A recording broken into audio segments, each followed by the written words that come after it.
13 फरवरी 2026 के ईश्वरीय महावाक्य। मुरली का सार। मीठे बच्चे, यहाँ तुम्हारा सब कुछ गुप्त है, इसलिए तुम्हें कोई भी ठाठ नहीं करना है। अपनी नई राजधानी के नशे में रहना है। प्रश्न है, श्रेष्ठ धर्म और दैवी कर्म की स्थापना के लिए तुम बच्चे कौन सी मेहनत करते हो? उत्तर है, तुम अभी 5 विकारों को छोड़ने की मेहनत करते हो, क्योंकि इन विकारों ने ही सबको भ्रष्ट बनाया है। तुम जानते हो इस समय सभी दैवी धर्म और कर्म से भ्रष्ट हैं। बाप ही श्रीमत देकर श्रेष्ठ धर्म और श्रेष्ठ दैवी कर्म की स्थापना करते हैं। तुम श्रीमत पर चल बाप की याद से विकारों पर विजय पाते हो। पढ़ाई से अपने आप को राज तिलक देते हो।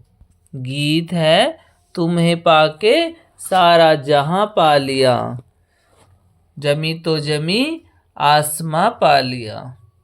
ओम शांति। मीठे मीठे रूहानी बच्चों ने यह गीत सुना। रूहानी बच्चे ही कहते हैं कि बाबा, बच्चे जानते हैं यह बेहद का बाप बेहद का सुख देने वाला है, अर्थात वह सभी का बाप है। उनको सब बेहद के बच्चे आत्माएं याद करते रहते हैं। किस न किस प्रकार से याद करते हैं, परंतु उनको यह पता नहीं कि हमको कोई उस परमपिता परमात्मा से विश्व की बादशाही मिलती है। तुम जानते हो हमको बाप जो सतयुगी विश्व की बादशाही देते हैं, वह अटल अखंड अडोल है। वह हमारी बादशाही 21 जन्म कायम रहती है। सारे विश्व पर हमारी रजाई रहती है, जिसको कोई छीन नहीं सकता, लूट नहीं सकता। हमारी रजाई है अडोल, क्योंकि वहाँ एक ही धर्म है, द्वैत है नहीं, वह है अद्वैत राज्य। बच्चे जब भी गीत सुनते हैं तो अपने राजधानी का नशा आना चाहिए। ऐसे ऐसे गीत घर में रहने चाहिए। तुम्हारा सब कुछ है गुप्त, और बड़े बड़े आदमियों का बहुत ठाठ होता है, तुमको कोई ठाठ नहीं है। तुम देखते हो बाबा ने जिसमें प्रवेश किया है वह भी कितना साधारण रहते हैं। यह भी बच्चे जानते हैं, यहाँ हर एक मनुष्य अनराइटियस छीछी काम ही करते हैं, इसलिए बेसमझ कहा जाता है। बुद्धि को बिल्कुल ही ताला लगा हुआ है। तुम कितने समझदार थे, विश्व के मालिक थे, अभी माया ने इतना बेसमझ बना दिया है जो कोई काम के नहीं रहे हैं। बाप के पास जाने के लिए यज्ञ तप आदि बहुत करते रहते हैं, परंतु मिलता कुछ भी नहीं है। ऐसे ही धक्के खाते रहते हैं। दिन प्रतिदिन अकल्याण ही होता जाता है। जितना जितना मनुष्य तमो प्रधान हो जाते हैं, उतना उतना एक कल्याण होना ही है। ऋषि मुनि जिनका गायन है वह पवित्र रहते थे, नेति नेति कहते थे, अभी तमो प्रधान बन गए हैं तो कहते हैं शिवोहम तत्वम सर्वव्यापी है, तेरे मेरे में सब में है। वो लोग सिर्फ परमात्मा कह देते हैं, परमपिता नहीं ने कभी नहीं कहेंगे।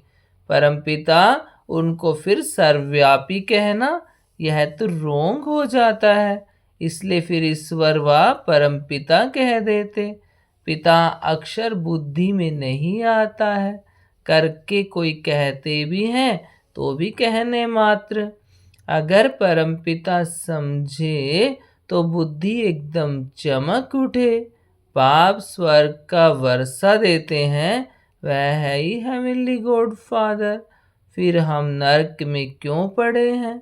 अब हम मुक्ति जीवन मुक्ति कैसे पा सकते हैं? यह किसकी भी बुद्धि में नहीं आता है। आत्मा पतित बन पड़ी है। आत्मा पहले सतो प्रधान समझदार होती है, फिर सतो रजो तमो में आती है। बेसमझ बन पड़ती है। अभी तुमको समझ आई है? बाबा ने हमको ये स्मृति दिलाई है, जब नई दुनिया भारत था तो हमारा राज्य था, एक ही मत, एक ही भाषा, एक ही धर्म, एक ही महाराजा महारानी का राज्य था। फिर द्वापर में वाम मार्ग शुरू होता है, फिर हर एक के कर्मों पर मदार हो जाता है। कर्मों के अनुसार एक शरीर छोड़ दूसरा लेते हैं। अभी बाप कहते हैं, मैं तुमको ऐसे कर्म सिखाता हूँ जो 21 जन्म तुम बादशाही पाते हो। भल वहाँ भी हद का बाप तो मिलता है, परंतु वहाँ यह ज्ञान नहीं रहता कि यह रजाई का वर्षा बेहद के बाप का दिया हुआ है। फिर द्वापर से रावण राज्य शुरू होता है, विकारी संबंध हो जाता है, फिर कर्मों के अनुसार जन्म मिलता है। भारत में पूज्य राजाएं भी थे तो पुजारी राजाएं भी हैं। सतयुग त्रेता में सब पूज्य होते हैं, वहाँ पूजा व भक्ति कोई होती नहीं। फिर द्वापर में जब भक्ति मार्ग शुरू होता है तो यथा राजा रानी तथा प्रजा पुजारी भगत बन जाते हैं। बड़े से बड़ा राजा जो सूर्यवंशी पूज्य था वह पुजारी बन जाते। अभी तुम जो वाइसलेस बनते हो उसकी प्रारब्ध 21 जन्म लिए हुए हैं। फिर भक्ति मार्ग शुरू होता है, देवताओं के मंदिर बनाकर पूजा करते रहते हैं। यह सिर्फ भारत में ही होता है। 84 जन्मों की कहानी जो बाप सुनाते हैं यह भी भारतवासियों के लिए है, और धर्म वाले तो आते ही बाद में हैं। फिर तो वृद्धि होते होते ढेर के ढेर हो जाते हैं। वैरायटी भिन्न भिन्न धर्म वालों के फीचर्स हर एक बात में भिन्न भिन्न हो जाते हैं। रस्म रिवाज भी भिन्न भिन्न होती है। भक्ति मार्ग के लिए सामग्री भी चाहिए। जैसे बीज छोटा होता है, झाड़ कितना बड़ा है, झाड़ के पत्ते आदि गिनती नहीं कर सकते। वैसे भक्ति का भी विस्तार हो जाता है, ढेर के ढेर शास्त्र बनाते जाते हैं। अब बाप बच्चों को कहते हैं, यह भक्ति मार्ग की सामग्री सब खत्म हो जाती है। अब मुझ बाप को याद करो। भक्ति का प्रभाव भी बहुत है ना, कितनी खूबसूरत है। नाच तमाशा गायन आदि कितना खर्चा करते हैं। अभी बाप कहते हैं, मुझ बाप को और वर्षे को याद करो, आदि सनातन अपने धर्म को याद करो। अनेक प्रकार की भक्ति जन्म जन्मांतर तुम करते आए हो। सन्यासी भी आत्माओं के रहने के स्थान तत्व को परमात्मा समझ लेते हैं, ब्रह्मा व तत्व को ही याद करते हैं। वास्तव में सन्यासी जब सतो प्रधान है तो उन्हों को जंगल में जाकर रहना है शांति में, ऐसे नहीं कि उन्हों को ब्रह्मा में जाकर लीन होना है। वह समझते हैं ब्रह्मा की याद में रहने से, शरीर छोड़ने से ब्रह्मा में लीन हो जाएंगे। बाप कहते हैं, लीन कोई हो नहीं सकते। आत्मा तो अविनाशी है ना, वह लीन कैसे हो सकती है। भक्ति मार्ग में कितना माथा कूट करते हैं। फिर कहते हैं भगवान कोई न कोई रूप में आएंगे। अब कौन राइट? वह कहते हम ब्रह्मा से योग लगाए ब्रह्मा में लीन हो जाएंगे। ग्रस्त धर्म वाले कहते भगवान किसी न किसी रूप में पतितों को पावन बनाने आएंगे। ऐसे नहीं कि ऊपर से प्रेरणा द्वारा ही सिखलाएंगे। टीचर घर बैठे प्रेरणा करेंगे क्या? प्रेरणा अक्सर है नहीं, प्रेरणा से कोई काम नहीं होता। फल शंकर की प्रेरणा द्वारा विनाश कहा जाता है, परंतु है यह ड्रामा की नूंद। उन्हों को यह मूसल आदि तो बनाने ही है, यह सिर्फ महिमा गाई जाती है। कोई भी अपने बड़ों की महिमा नहीं जानते। धर्म स्थापक को भी गुरु कह देते हैं, लेकिन वे तो सिर्फ धर्म स्थापन करते हैं। गुरु उनको कहा जाता है जो सद्गति करे, वह तो धर्म स्थापन करने आते हैं। उनके पिछाड़ी उनकी वंशावली आती रहती है। सदगति तो किसकी करते ही नहीं, तो उनको गुरु कैसे कहेंगे। गुरु तो एक ही है जिसको सर्व का सदगति दाता कहा जाता है। भगवान बाप ही आकर सबकी सदगति करते हैं, मुक्ति जीवन मुक्ति देते हैं। उनकी याद कभी किससे छूट नहीं सकती। भलपति से कितना भी प्यार हो, फिर भी हे भगवान, हे ईश्वर जरूर कहेंगे, क्योंकि वही सर्व का सदगति दाता है। बाप बैठ समझाते हैं, यह सारी रचना है, रचयिता बाप मैं हूँ। सबको सुख देने वाला एक ही बाप ठहरा। भाई भाई को वर्षा नहीं दे सकते, वर्षा हमेशा बाप से मिलता है। तुम सभी बेहद के बच्चों को बेहद का वर्षा देता हूँ, इसलिए ही मुझे याद करते हैं। हे परमपिता, क्षमा करो, रहम करो, समझते कुछ भी नहीं। भक्ति मार्ग में अनेक प्रकार की महिमा करते हैं, यह भी ड्रामा अनुसार अपना पार्ट बजाते रहते हैं। बाप कहते हैं, मैं कोई इन्हों के पुकारने पर नहीं आता हूँ, यह तो ड्रामा बना हुआ है। ड्रामा में मेरे आने का पार्ट नूंधा हुआ है। अनेक धर्म विनाश है, एक धर्म की स्थापना व कलयुग का विनाश सतयुग की स्थापना करनी होती है। मैं अपने समय पर आपे ही आता हूँ। इस भक्ति मार्ग का भी ड्रामा में पार्ट है। अभी जब भक्ति मार्ग का पार्ट पूरा हुआ तब आया हूँ। बच्चे भी कहते हैं, अभी हम जान गए, 5000 वर्ष के बाद फिर से आपके साथ मिले हैं। कल्प पहले भी बाबा आप ब्रह्मा तन में ही आए थे। यह ज्ञान तुमको अभी मिलता है, फिर कभी नहीं मिलेगा। यह है ज्ञान, वह है भक्ति। ज्ञान की प्रारब्ध चढ़ती कला, सेकंड में जीवन मुक्ति कहा जाता है। कहते हैं जनक ने सेकंड में जीवन मुक्ति पाई। क्या सिर्फ एक जनक ने जीवन मुक्ति पाई? जीवन मुक्ति अर्थात जीवन को मुक्त करते हैं इस रावण राज्य से।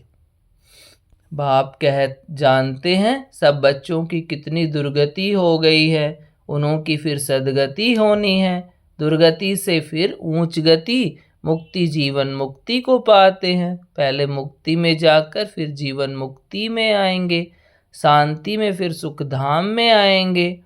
यह चक्र का सारा राज बाप ने समझाया है।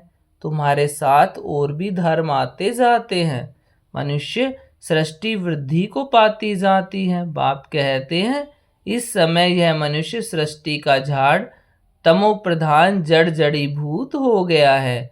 आदि सनातन देवी देवता धर्म का फाउंडेशन सारा सड़ गया है, बाकी सब धर्म खड़े हैं। भारत में एक भी अपने को आदि सनातन देवी देवता धर्म का समझता नहीं है। देवता धर्म के, परंतु इस समय यह समझते नहीं है तुम आदि सनातन देवी देवता धर्म के थे, क्योंकि देवताएं तो पवित्र थे। समझते हैं हम तो पवित्र है नहीं, हम अपवित्र पतित अपने को देवता कैसे कहलाएं। यह भी ड्रामा के प्लान अनुसार रस्म पड़ जाती है हिंदू कहलाने की। आदम शुमारी में भी हिंदू धर्म लिख देते हैं। फल गुजराती होंगे और भी हिंदू गुजराती कह देंगे। उन्हीं से पूछो तो सही कि हिंदू धर्म कहाँ से आया, तो कोई को पता नहीं, सिर्फ कह देते हमारा धर्म श्री कृष्ण ने स्थापन किया। कब? द्वापर में। द्वापर से ही यह लोग अपने धर्म को भूल हिंदू कहलाने लगे हैं, इसलिए उन्हों को देवी देवता धर्म भ्रष्ट कहा जाता है। वहाँ सब अच्छा कर्म करते हैं, यहाँ सब छीछी कर्म करते हैं, इसलिए धर्म भ्रष्ट कर्म भ्रष्ट कहा जाता है। अब फिर श्रेष्ठ धर्म श्रेष्ठ दैवी कर्म की स्थापना हो रही है, इसलिए कहा जाता है अब इन 5 विकारों को छोड़ जाओ। यह विकार आधा कल्प से रहे हैं, अब एक जन्म में इनको छोड़ना, इसमें ही मेहनत लगती है। मेहनत बिगर थोड़े विश्व की बादशाही मिलेगी। बाप को याद करेंगे तभी अपने को तुम रजाई का तिलक देते हो, अर्थात रजाई के अधिकारी बनते हो। जितना अच्छी रीति याद में रहेंगे, श्रीमत पर चलेंगे तो तुम राजाओं का राजा बनेंगे। पढ़ाने वाला टीचर तो आया है पढ़ाने, यह पाठशाला है ही मनुष्य से देवता बनने की। नर से नारायण बनाने की कथा सुनाते हैं। यह कथा कितनी नामी ग्रामी है। इसको अमर कथा, सत्यनारायण की कथा, तिजरी की कथा भी कहते हैं। तीनों का अर्थ भी बाप समझाते हैं। भक्ति मार्ग की तो बहुत कथाएं हैं। तो देखो गीत कितना अच्छा है। बाबा हमको सारे विश्व का मालिक बनाते हैं, जो मालिक बना कोई लूट न सके। अच्छा, मीठे मीठे से खिलते हैं बच्चों प्रति माता पिता बाप दादा का याद प्यार और गुड मॉर्निंग। रूहानी बाप की रूहानी बच्चों को नमस्ते, और हम रूहानी बच्चों की रूहानी माता पिता और बाप दादा को गुड मॉर्निंग और नमस्ते बाबा नमस्ते। धारणा के लिए मुख्य सार है, सदा यह स्मृति रखनी है कि हम एक मत, एक राज्य, एक धर्म की स्थापना के निमित्त हैं, इसलिए एक मत होकर रहना है। स्वयं को राजाई का तिलक देने के लिए विकारों को छोड़ने की मेहनत करनी है, पढ़ाई पर पूरा ध्यान देना है। आज का वरदान, कर्मातीत स्टेज पर स्थित हो, चारों ओर की सेवाओं को हैंडल करने वाले सिद्धि स्वरूप भव। कर्मातीत स्टेज पर स्थित हो, चारों ओर की सेवाओं को हैंडल करने वाले सिद्धि स्वरूप भव। आगे चलकर चारों ओर की सेवाओं के विस्तार को हैंडल करने के लिए भिन्न भिन्न साधन अपनाने पड़ेंगे, क्योंकि उस समय पत्र व्यवहार या टेलीग्राम, टेलीफोन आदि काम नहीं करेंगे। ऐसे समय पर वायरलेस सेट चाहिए। इसके लिए अभी अभी कर्मयोगी, अभी अभी कर्मातीत स्टेज में स्थित रहने का अभ्यास करो, तब चारों ओर संकल्प की सिद्धि द्वारा सेवा में सहयोगी बन सकेंगे। आज का स्लोगन है, परमात्मा प्यार की पालना का स्वरूप आपकी सहजयोगी जीवन है। परमात्मा प्यार की पालना का स्वरूप आपकी सहजयोगी जीवन है। ये अव्यक्त इशारे एकता और विश्वास की विशेषता द्वारा सफलता संपन्न बनो। हर एक को दो बातें विशेष ध्यान में रखनी है। एक, सदा संस्कारों को मिलाने की यूनिटी। दूसरा, एक दो में विश्वास रख सदा संतुष्ट रहना है और सबको संतुष्ट करना है। जब यह दोनों बातें सदा ध्यान पर रहेंगी, तब बाप जो है जैसा है वैसा दिखाई देगा और प्रत्यक्षता होगी। ओम शांति।